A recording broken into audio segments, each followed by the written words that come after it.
Al-Iman TV, sarana penyubur keimanan. Assalamualaikum warahmatullahi wabarakatuh. Alhamdulillah wassalatu wassalamu ala rasulillah wa ala alihi wa ashabihi wa man tabi'ahum bi ihsanin ila yaumiddin, amma ba'd. Ma'asyiral muslimin wal muslimat, para pemirsa Al-Iman TV, para pendengar radio Suara Al-Iman, kaum muslimin, kaum muslimat yang semoga senantiasa dirahmati oleh Allah Subhanahu wa taala. Alhamdulillah, kita bersyukur kepada Allah Subhanahu wa taala yang tidak pernah berhenti untuk memberikan kenikmatan demi kenikmatan kepada kita semua. Dan pada pagi hari ini Allah masih memberikan nikmat iman kepada kita. Allah masih memberikan taufik kepada kita untuk bisa melaksanakan amal-amal ketaatan, untuk bisa melaksanakan perintah-perintah Allah. Dan ini adalah sebuah anugerah yang harus kita syukuri. Demikian pula pada pagi hari ini Allah masih memberikan kesempatan kepada kita untuk bisa saling memberikan nasihat-nasihat yang baik, untuk kita saling mempelajari hadis-hadis Rasulullah sallallahu alaihi wasallam, yang mana insyaallah di dalam hadis-hadis tersebut banyak sekali ilmu yang bermanfaat bagi kita, yang akan menyelamatkan kita dan mengantarkan kita kepada kebahagiaan dunia dan akhirat. Maka para pemirsa Al-Iman TV, para pendengar radio Suara Al-Iman, dan kaum muslimin, kaum muslimat yang semoga senantiasa dirahmati oleh Allah Subhanahu wa taala, kita harus menjadi orang-orang yang pandai bersyukur kepada Allah Subhanahu wa taala, sehingga kenikmatan-kenikmatan tersebut berbuah pahala. Kenikmatan-kenikmatan tersebut akan bisa menjadikan kehidupan kita penuh dengan keberkahan, dan jangan sampai kenikmatan-kenikmatan yang telah Allah berikan kepada kita malah menjadikan kita terperosok ke dalam jurang kesengsaraan, dikarenakan kita menggunakannya untuk perkara-perkara yang tidak diridhai oleh Allah Subhanahu wa taala. Para pendengar, para pemirsa, kaum muslimin, kaum muslimat, pada pagi hari ini insyaallah kita akan lanjutkan kajian kita yang membahas tentang 40 hadis Nabi sebagai bekal bagi seorang muslim dalam menghadapi wabah, dalam menghadapi musibah. Dan insyaallah kita akan sampai pada hadis yang ke-16, yang mana hadis yang ke-16 ini cukup panjang, ya, dan akan kita baca, kita akan jelaskan, dan kita akan sampaikan faidah-faidah yang amat berharga dari hadis tersebut. Hadis yang ke-16 yaitu hadis Abdullah ibnu Abbasin radhiyallahu anhuma. Beliau menceritakan anna Umar bin al-Khattabi kharaja ila Syami, bahwasanya Umar ibn al-Khattab, semoga Allah meridhai beliau keluar menuju Syam. Hatta idza kana bisargha laqiyahu umara'ul ajnad Abu Ubaidah ibn al-Jarrah wa ashabuhu. Ketika Umar ibn al-Khattab radhiyallahu anhu keluar menuju negeri Syam, ya, dan sampailah di sebuah daerah yang bernama Sarg. Di sana Umar ibn al-Khattab bertemu dengan pemimpin-pemimpin Al-Ajnad, pemimpin-pemimpin daerah Al-Ajnad, yaitu sahabat Abu Ubaidah ibn al-Jarrah dan juga sahabat-sahabatnya. Fa akhbaruhu anna al-waba qad waqa'a bi ardi Syam.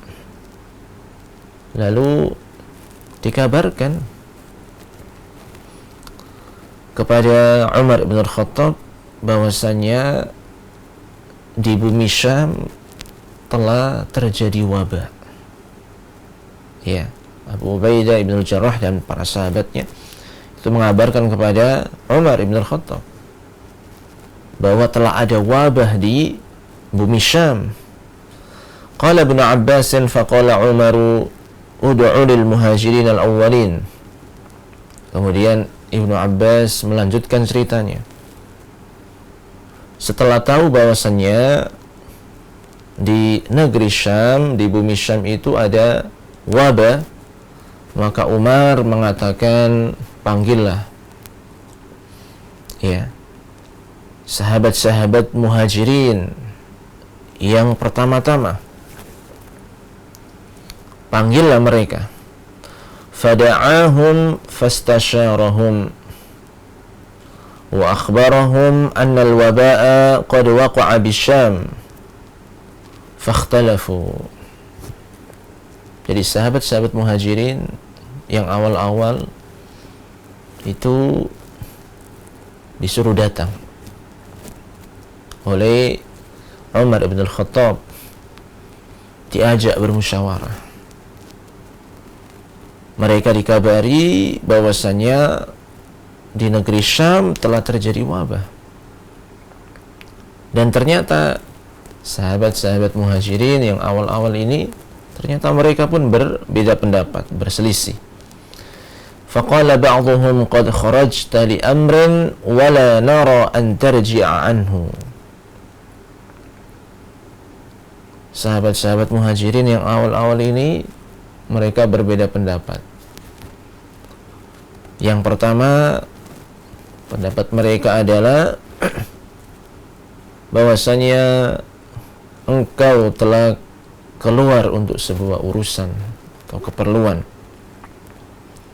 maka kami memiliki pendapat jangan sampai engkau kembali, jangan sampai engkau pulang, wahai Umar bin Al-Khattab. Ini pendapat sebagian sahabat-sahabat muhajirin yang awal-awal.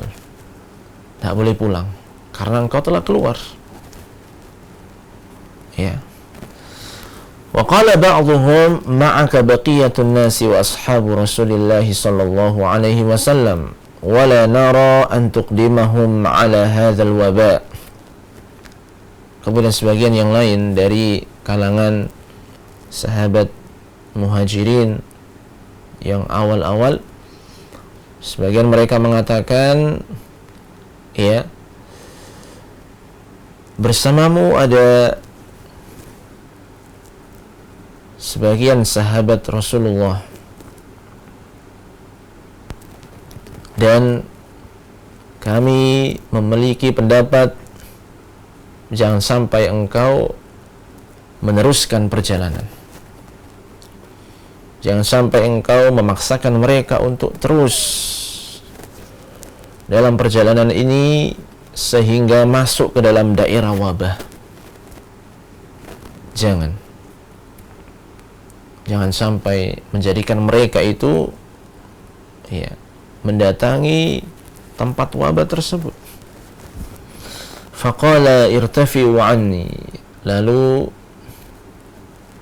Umar ibn al-Khattab radhiyallahu anhu mengatakan, keluarlah kalian semua dariku. Ya. Thumma qala ud'u li al-ansar fada'autuhum fastasharahum fasalaku sabil al-muhajirin wa ikhtalafu ka ikhtilafihim. Lalu Umar ibn al-Khattab radhiyallahu anhu meminta agar sahabat-sahabat Ansar itu datang, agar mereka bisa diajak bermusyawarah dalam perkara tersebut. Dan ternyata sahabat-sahabat Ansar itu juga seperti sahabat-sahabat Muhajirin yang telah lalu. Mereka pun berbeda pendapat. Apakah harus terus meneruskan perjalanan ini atau harus berhenti dan kembali? Ya, ternyata mereka berbeda pendapat. Faqala irtafi'u anni. Maka Umar bin Al-Khattab radhiyallahu anhu mengatakan, pergilah kalian, keluarlah kalian dariku. Thumma qala ud'u li man kana hahuna min masyakhati Quraisy min muhajiratil fathi. Fada'awtuhum falam yakhtalif minhum alaihi rajulani. Kemudian Umar ibn al-Khattab meminta untuk didatangkan tokoh-tokoh Quraisy. Ya. Dan yang mana mereka itu telah berhijrah tatkala Fathu Makkah. Diminta mereka untuk datang. Ya, tokoh-tokoh Quraisy yang mereka telah berhijrah ya pada saat Fathu Makkah. Dan tidaklah mereka berselisih kecuali dua orang. Ya, mereka mengatakan nara an tarji'a bin nasi wa la tuqdimahum ala hadzal waba. Mereka memiliki pendapat bahwasanya engkau harus kembali bersama orang-orang ini, bersama rombongan dari manusia ini. Engkau harus kembali ya, dan jangan sampai menjadikan mereka itu mendatangi tempat wabah. Jangan ya, engkau harus kembali bersama dengan rombongan manusia yang bersamamu, dan jangan sampai membuat mereka ya datang di tempat yang ada wabah. Fanada Umaru fin nasi inni musabbihun ala dhahrin fa asbihu alaih. Ya. Kemudian apa kata Umar ibn al-Khattab radhiyallahu anhu? Beliau memanggil manusia. Ya. Beliau memanggil manusia, sesungguhnya aku akan bangun pagi di atas pelana ini. Maksudnya hendak berangkat pulang di pagi hari. Maka bangunlah kalian di waktu pagi hari. Ya. Qala Abu Ubaidah ibn al-Jarrah afiraran min qadarillah. Tatkala tahu bahwasanya Umar ibn al-Khattab radhiyallahu anhu akan pulang dan tidak meneruskan perjalanannya, maka sahabat Abu Ubaidah ibn al-Jarrah radhiyallahu anhu mengatakan kepada Umar, apakah engkau lari dari takdir Allah? Faqala Umaru law ghairuka qalaha ya Aba Ubaidah. ketika mendengar pertanyaan tersebut. Apakah engkau, wahai Umar, lari dari takdir Allah? Maka ketika mendengar hal tersebut, Umar mengatakan, seandainya yang mengucapkan hal itu selain engkau, seandainya yang mengucapkan perkataan ini itu selain dirimu, wahai Aba Ubaidah. Na'am, nafirru min qadarillahi ila qadarillah. Kemudian Umar ibn al-Khattab radhiyallahu anhu melanjutkan, Iya, kami lari dari takdir Allah menuju takdir Allah yang lain. Ara'aita law kana laka ibilun habatat wadiyan lahu udwatani ihdahuma khasibah wal ukhra jadbah alaysa in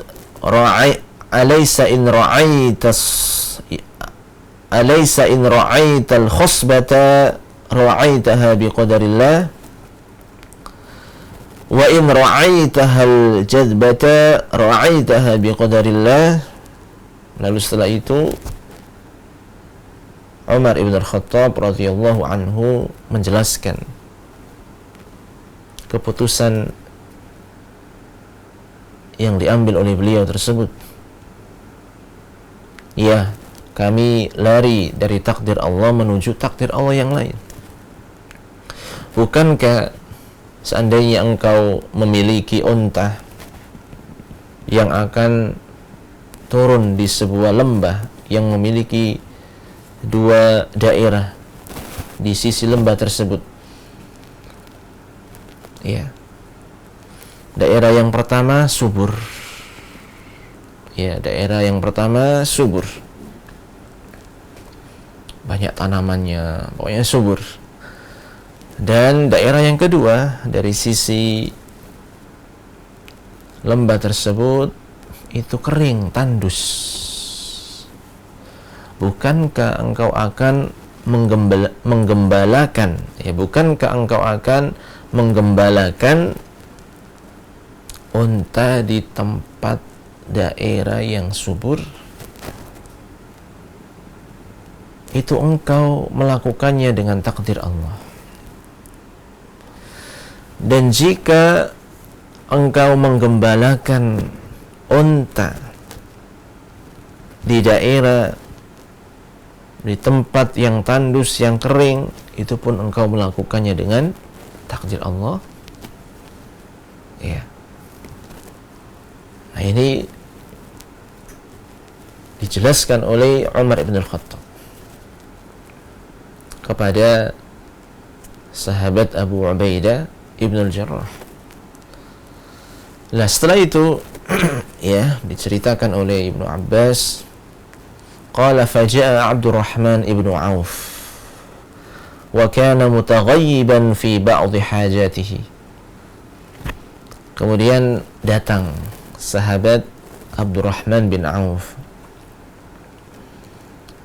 yang mana sahabat Abdurrahman bin Auf ini tadi pas kejadian itu nggak ada, tidak hadir dikarenakan ada hajat, ada keperluan.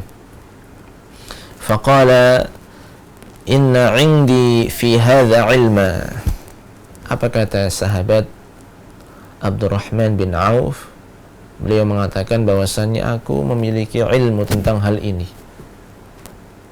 tentang apakah harus melanjutkan perjalanan ketika tahu bahwasannya daerah tersebut itu daerah wabah, ataukah harus kembali.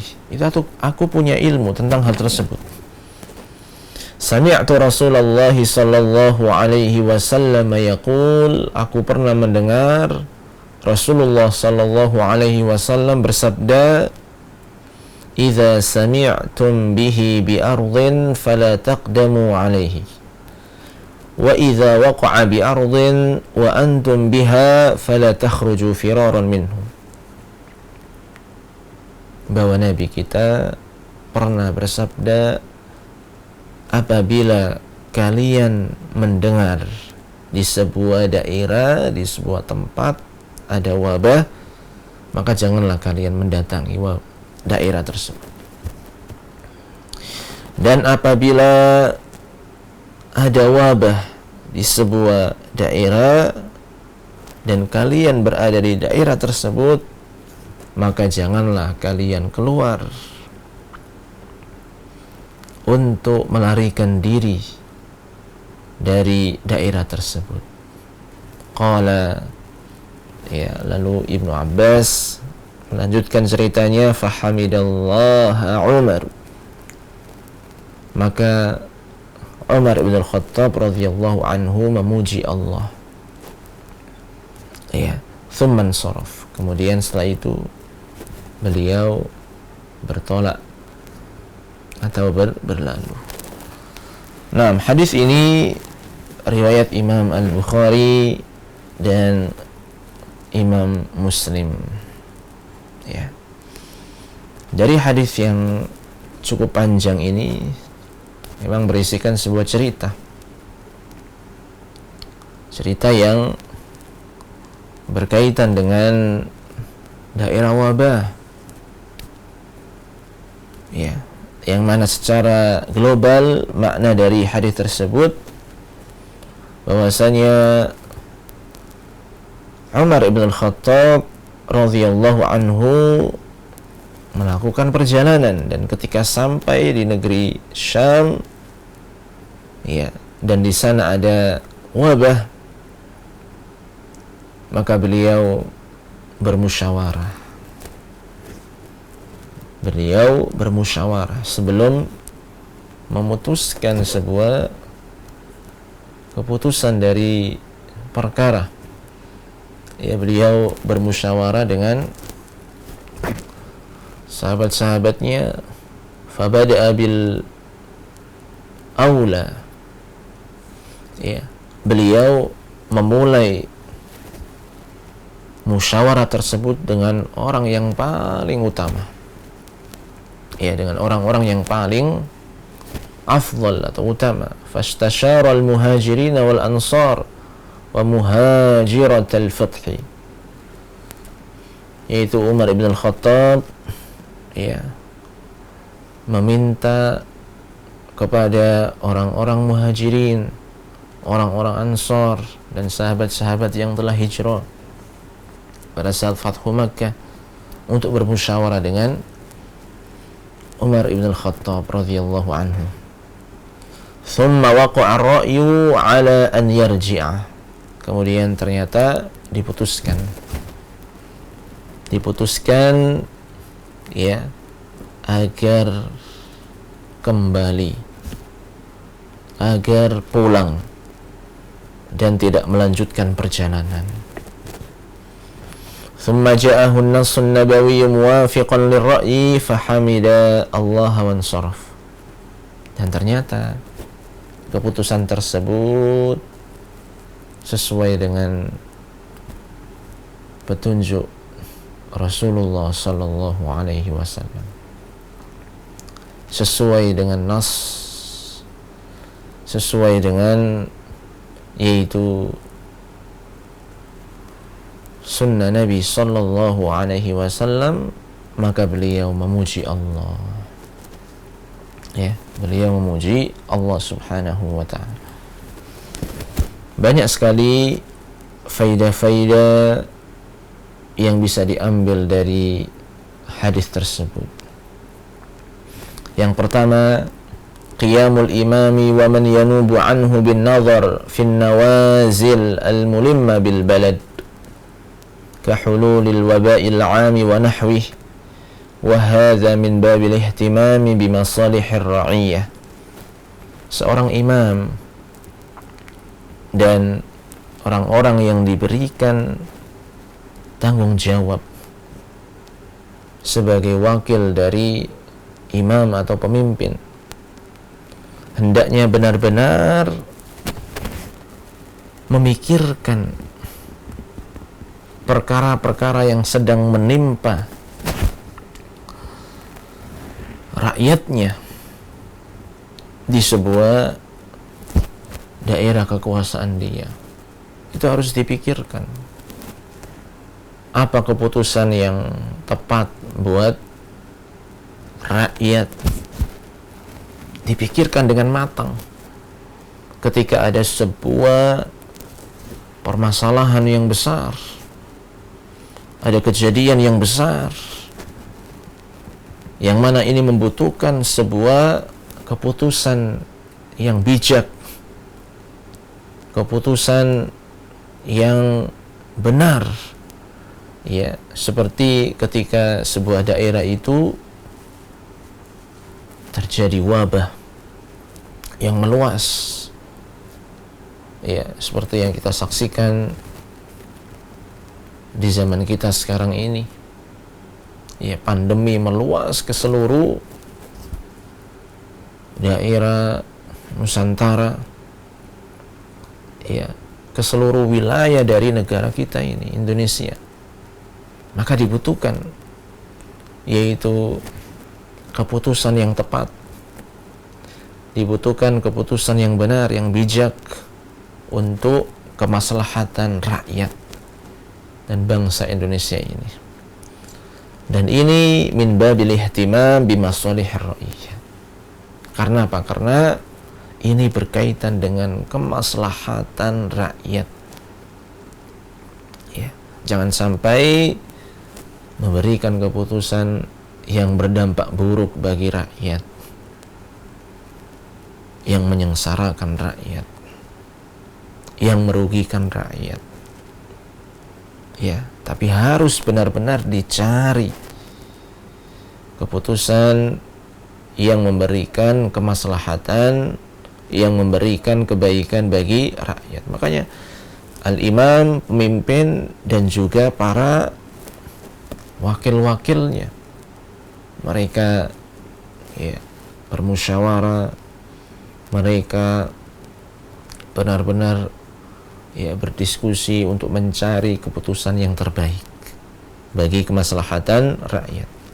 Wa hadza huwa maqsudu Umar falisanu halihi innan nasa ra'iyatun istar'ani Allah ta'ala fayajibu alayya al-ihtiyatu laha.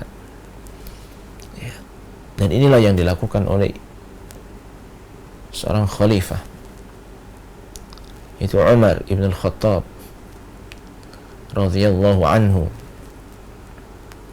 Beliau benar-benar memperhatikan rakyatnya. Beliau menginginkan kebaikan dan kemaslahatan bagi rakyatnya, karena rakyat adalah tanggung jawab pemimpin. Pemimpin diberikan amanah untuk mengurusi rakyatnya, agar sang pemimpin ini bisa memberikan kebaikan-kebaikan, bisa memberikan kemaslahatan-kemaslahatan bagi rakyatnya. Karena memang tanggung jawab seorang pemimpin. Allah telah ngasih amanat kepada pemimpin tersebut untuk mengurusi rakyatnya. Sehingga jangan sampai Umar bin Khattab tersebut ketika diamanai untuk mengurus rakyatnya, jangan sampai, ya, memberikan hal-hal yang merugikan bagi mereka, memutuskan perkara yang memberikan madarat bagi mereka. Bahkan beliau berusaha untuk memberikan keputusan yang terbaik, yang membawa maslahat bagi rakyatnya. Wa manhaju Umar radhiyallahu anhu jadatan lil hakimil adil. Dan ini menunjukkan bagaimana kepemimpinan dari Umar ibn al-Khattab, seorang imam yang adil, seorang pemimpin yang adil, yang memperhatikan rakyatnya, yang menginginkan rakyatnya agar mendapatkan kebaikan-kebaikan. Inilah yang harus dicontoh oleh para pemimpin. Ya. Kemudian yang ketiga, i'timadus syura mabda'un fil fasli fi qadaya nawazil. Wa fi asrina al-hadith tatimmu min khilalil majami' al-ilmiyah wal lijanil mutakhassisati. Ya, bahwasannya mabda' syura yaitu prinsip untuk bermusyawarah, ini adalah sebuah prinsip yang penting, terlebih dalam hal menyelesaikan perkara-perkara yang besar, kejadian-kejadian yang besar yang membutuhkan sebuah keputusan yang terbaik, keputusan yang bijak, keputusan yang tepat. Maka disitulah peran dari Asyura, Majelis Syura, Dewan Permusyawaratan, yang mana di dalamnya itu ya ada orang-orang yang memiliki akal yang bagus, memiliki pendapat yang bagus, memiliki pengalaman, memiliki hikmah. Ya, orang-orang pilihan di situ saling berdialog, saling bertukar pendapat untuk mencapai hasil yang maksimal, untuk mencapai keputusan yang tepat dari perkara-perkara besar yang menimpa sebuah negara atau daerah, yang mana ya di zaman kita ini ya seperti Dewan Perwakilan yang di situ berisikan orang-orang yang ahli, orang-orang yang benar-benar memiliki bidang dalam hal tersebut. Ya, kalau ketika ada wabah maka ada forum ya bermusyawarah dengan ahli-ahli kesehatan. Ya, kemudian masalah-masalah yang lain, keamanan, umpamanya, di situ juga banyak sekali orang-orang yang memiliki kompetensi dalam bidang keamanan, pertahanan, yang bisa diambil pengalaman dia, ya, keahlian dia. Ya, maka mabda'us syura di sini, prinsip untuk bermusyawarah sangat penting. Terlebih dalam perkara-perkara yang besar yang menyangkut hajat manusia, yang menyangkut, yang berkaitan dengan yaitu kehidupan manusia secara umum, maka harus berdasarkan prinsip bermusyawarah. Kemudian yang berikutnya adalah mura'atu sinni wal khibrati wa kathrati tajaribi wa sadadi ra'yi wa takhassus fi syura.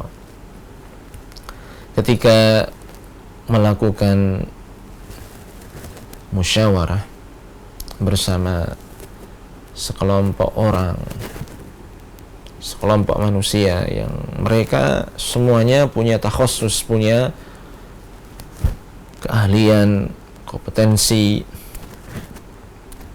ya, pengalaman, maka harus diperhatikan orang yang paling senior, orang yang punya pengalaman, ya, orang yang sudah makan asam garam, artinya berpengalaman, dan orang yang benar-benar memiliki pendapat yang bijak, pendapat yang tepat. Itu ada memang. Ya, jika kita lihat orang ini biasanya punya pendapat yang bagus, ini biasanya punya pikiran-pikiran yang cemerlang. Ya, nah itu harus dilihat sehingga nanti mendapatkan hasil yang terbaik, keputusan yang tepat.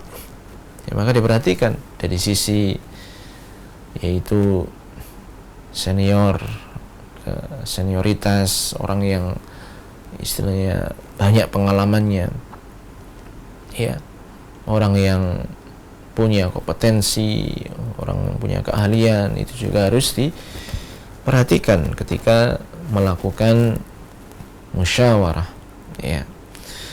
Nah, kemudian yang berikutnya, man 'indahu syai' min al-'ilmi syar'i aw kauni yata'allaqu bil waba' 'alaihi an yubadira bima 'indahu min al-'ilmi qabla an yus'alah. Kama fa'ala Abdurrahman ibnu Auf radhiyallahu anhu. Di antara faedah yang juga bisa kita petik dari kisah tersebut adalah orang yang memiliki ilmu tentang sebuah perkara. Iya, kita ambil contoh umpama tentang perkara wabah.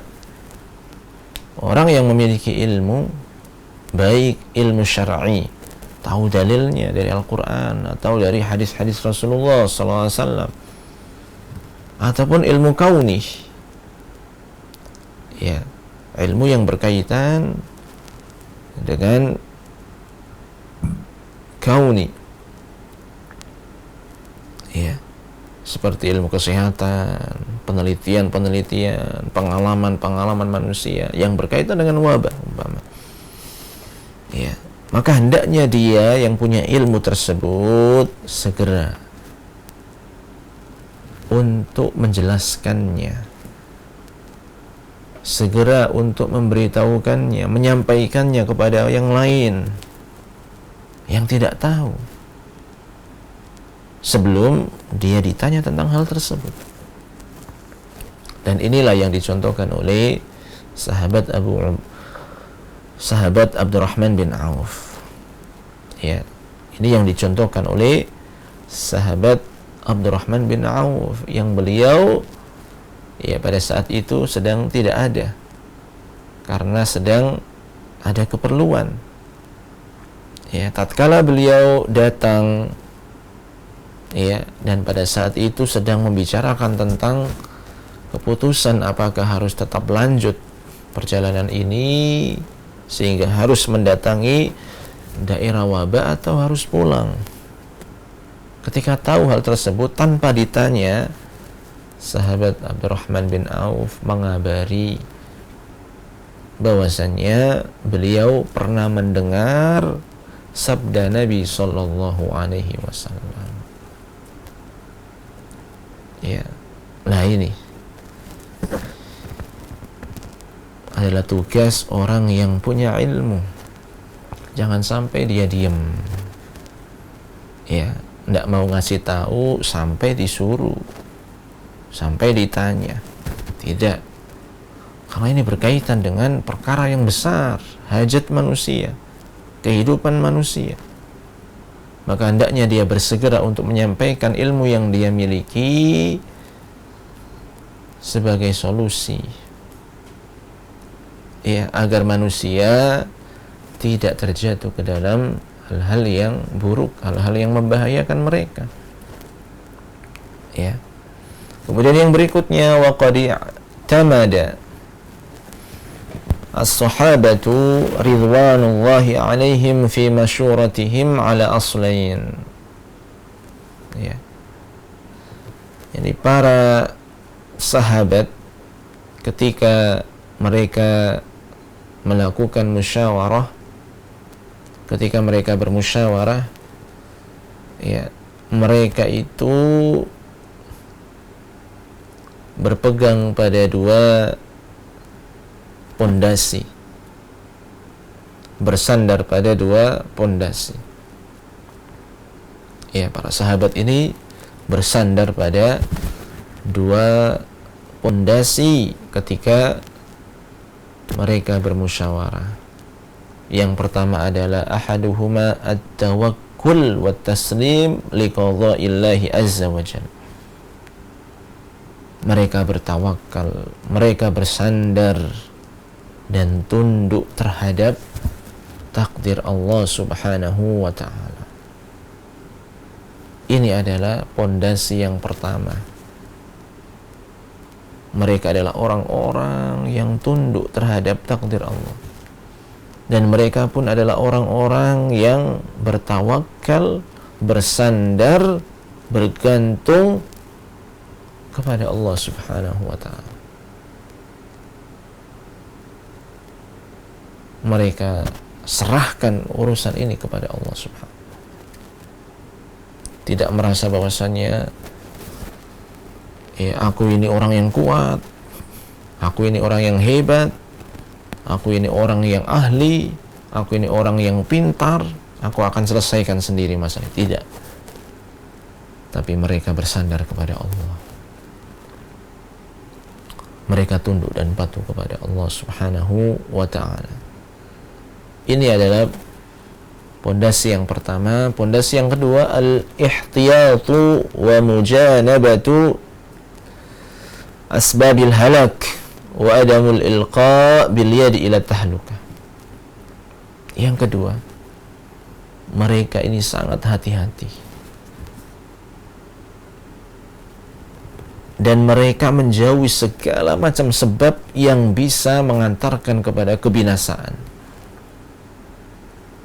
Sehingga mereka tidak ingin untuk menceburkan diri mereka kepada jurang kehancuran. Jadi mereka sangat hati-hati.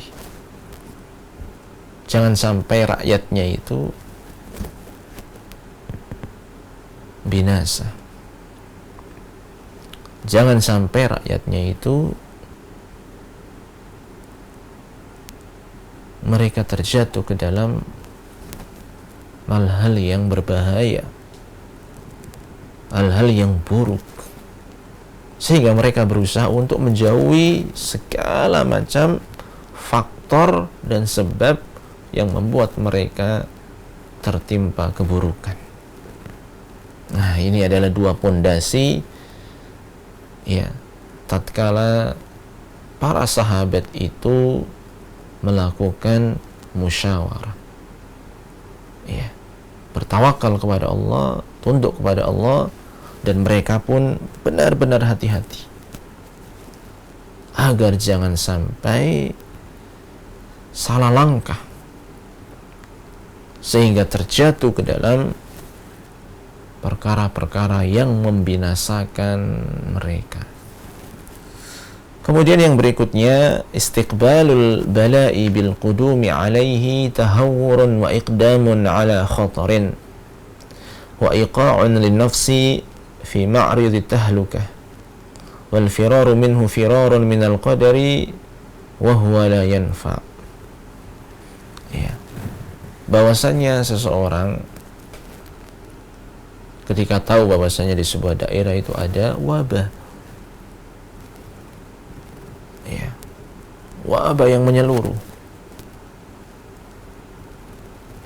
dan ternyata kalau tetap dia bersikeras untuk masuk ke dalam daerah tersebut, maka ini adalah sikap yang salah, dikarenakan dia menceburkan dirinya ke dalam bahaya. Sudah tahu kok di sana itu ada wabah, dan ini wabah sangat berbahaya. Banyak yang meninggal dikarenakan wabah tersebut. Banyak yang tidak tertolong ketika terkena wabah tersebut. Tapi kok malah dia terus mendatangi daerah itu, daerah yang ada wabahnya. Maka ini adalah sikap yang keliru, dan sikap yang menjadikan seorang itu terjatuh ke dalam bahaya-bahaya yang besar. Ya. Maka ini jangan sampai dilakukan, karena tidaklah bijak, ya. Dan bahkan seperti yang sudah kita baca dari hadis tadi, ya, Nabi memerintahkan untuk tidak masuk ke daerah yang wabah tadi itu. fala taqdimu alaih. Ya, jangan masuk di daerah wabah tersebut. Ya, karena itu bisa membuat dia terjatuh ke dalam kebinasaan. Kecuali ya, kalau memang ada orang yang sangat dibutuhkan, ya, sangat dibutuhkan, seperti tenaga kesehatan yang dia dibutuhkan untuk merawat orang-orang yang terkena wabah, ya, dan dia tahu bagaimana cara membentengi dirinya, menjaga dirinya agar tidak kena wabah. Kalau zaman sekarang mungkin ya pakai APD gitu ya, kemudian dikuatkan imunitas tubuhnya, pakai masker, ya, dan sebagainya. Yang mana dia harus mau tidak mau harus terjun di lapangan untuk membantu mereka yang terkena wabah. Kalau memang diperintahkan seperti itu, terlebih diperintahkan oleh yaitu pimpinan, pemimpin, penguasa, presiden, ya, maka tidak mengapa untuk menolong mereka yang terkena wabah. Ya, karena memang butuh pertolongan, mau tidak mau. Ya, manusia ini kadang tidak tahu ketika kena wabah ini harus melakukan apa, tidak tahu. Dari situ ada penyuluhan dari tenaga kesehatan atau dokter atau yang lainnya, ya, yang itu membantu mereka agar bisa, ya, mengobati, merawat orang-orang yang sakit. Tapi kalau ya dia tidak punya keahlian, ya, dia pun tidak,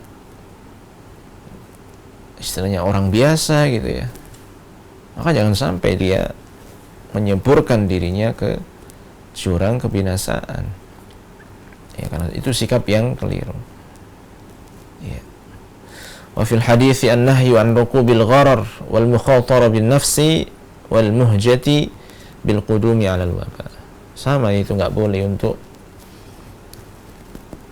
menjerumuskan diri ke jurang kebinasaan seperti daerah wabah, ya.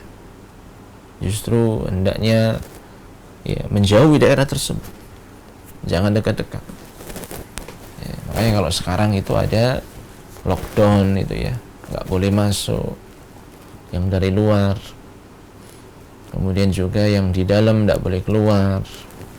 Kalau memang jelas-jelas wabah, ya, dan potensinya besar untuk menularkan, maka harus ada lockdown tadi itu, iya, ada lockdown. Kemudian yang berikutnya, walaysa dzalika i'tiqadan minhu anna ar-ruju' yaruddul maqdura wa innama huwa istijabatun li amrillahi bil ikhtiyati wal hazmi wa mujanabati asbabil halak. Ketika Umar bin Al-Khattab radhiyallahu anhu memutuskan untuk kembali pulang dan tidak melanjutkan perjalanan menuju Syam, ya, bukan berarti kepulangan dari Umar bin Al-Khattab radhiyallahu anhu itu menolak takdir, ya, tidak. Akan tetapi itu adalah usaha yang mana Allah memerintahkan agar untuk benar-benar menjaga diri dan menjauhi sebab-sebab kebinasaan, sebagaimana kama amara subhanahu wa ta'ala bitahassun min silahil adu wa tajanubil mahalik, sebagaimana Allah perintahkan agar orang yang berperang itu dia benar-benar menyiapkan peralatan seperti senjata, ya, atau pakaian perang, kuda dan sebagainya. Iya. Itu agar bisa mengimbangi perlawanan dari musuh-musuh.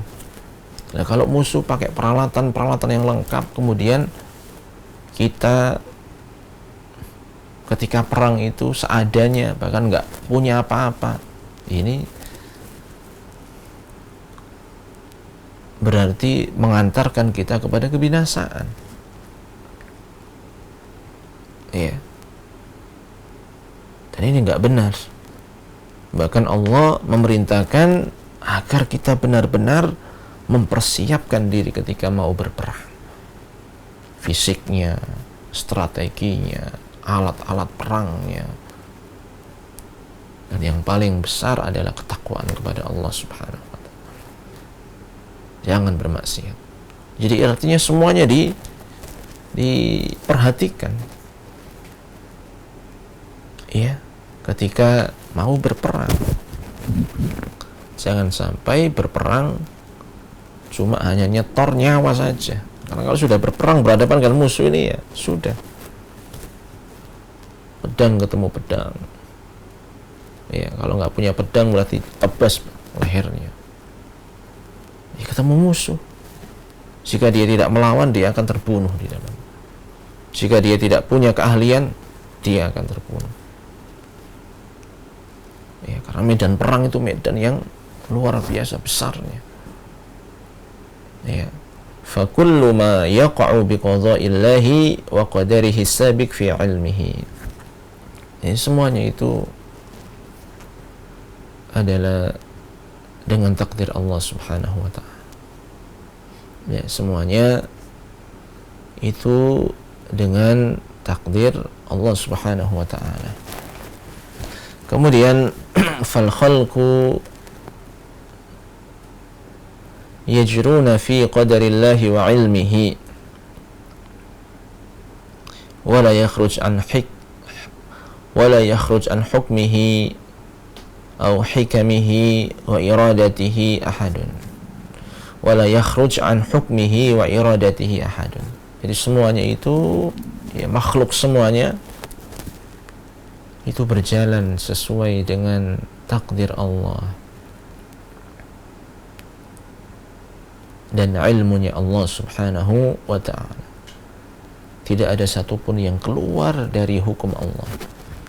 Tidak ada satupun dari makhluknya ini yang keluar dari kehendak Allah Subhanahu wa ta'ala.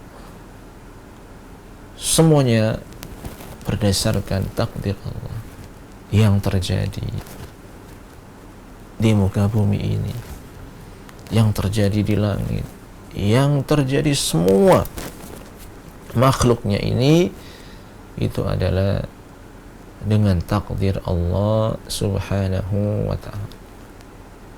Tidak ada yang terjadi itu dengan sendirinya.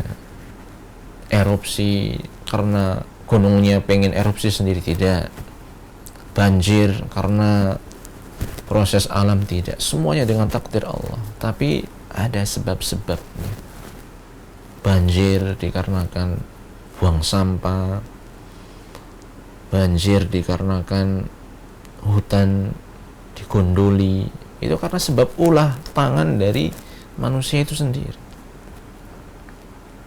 Ya, kerusakan-kerusakan yang dibuat oleh manusia, kezaliman-kezaliman yang dibuat oleh manusia, perbuatan-perbuatan dosa dan maksiat yang dilakukan oleh manusia. Itulah sebab-sebab yang menjadikan, ya, bencana datang. Ya, dan itu semua dengan takdir Allah, agar manusia itu bisa mengambil pelajaran, agar manusia itu kembali kepada Allah, agar manusia itu bertaubat kepada Allah, berhenti dari perbuatan-perbuatan dosa dan maksiat dan kerusakan-kerusakan yang ada di muka bumi. Jadi semua yang terjadi itu dengan takdir Allah Subhanahu wa ta'ala. Nah, ini yang bisa kita sampaikan pada kesempatan pagi hari ini.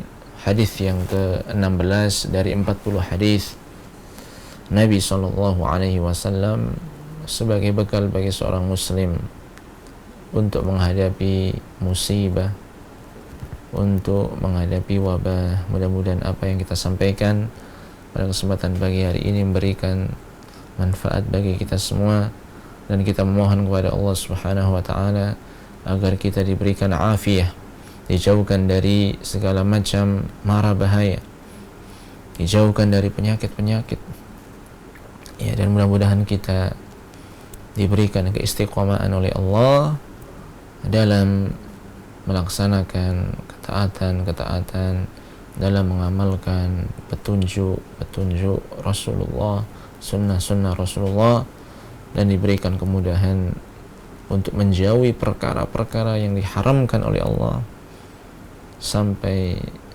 yaitu kita meninggal dunia di atas Islam, di atas sunnah, di atas tauhid, di atas akidah yang benar. Demikian aqulu qouli hadza, wassalamualaikum warahmatullahi wabarakatuh. Dukung channel kami dengan like, subscribe, dan aktifkan notifikasi agar kamu tidak ketinggalan video-video menarik lainnya.